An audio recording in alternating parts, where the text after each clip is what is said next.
జిల్లా రెవెన్యూ అధికారి డిఆర్ఓ మీదన ఆర్డీఓ శ్రీలేఖ చేసిన ఆరోపణలు, కరప్షన్ గురించి ఒకళ్ళ మీద ఒకళ్ళు చేసుకున్న ఆరోపణల నేపథ్యంలో వాస్తవంగా ఏది నిజమన్న తేల్చి నివేదిక ఇచ్చి ఎవరి తప్పైతే వాళ్ళ మీద చర్య తీసుకోవాలి.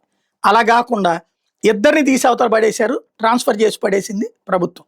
మరి అప్పుడు నీతివంతులు ఎవరో అవినీతివంతులు ఎవరో తెలియదు. తాజాగా ఆర్డీఓ డిఆర్ఓల మధ్య ఉన్న విభేదాల కారణంగానే ఈ పరిస్థితి వచ్చిందంటూ ఎంఆర్ఓ కార్యాలయం నుంచి డిఆర్ఓ వసూళ్లకు పాల్పడుతున్నట్టు ఆర్డీఓ 4 రోజుల క్రితం కలెక్టర్కి లేఖ రాస్తే, మరోవైపున పెందుర్తి మండలం విగ్రహం తొలగింపుకి ప్రయత్నం చేశారన్న ఆరోపణలు రావడంతో ఆర్డీఓకి కలెక్టర్ షోకాజ్ నోటీసులు జారీ చేశారు. ఈ పరిణామాలను ప్రభుత్వం తీవ్రంగా పరిగణించి ఆర్డీఓ డిఆర్ఓలను ఇద్దరిని సాధారణ పరిపాలనా శాఖ రిపోర్ట్ చేయమంటూ ట్రాన్స్ఫర్ చేసేసింది.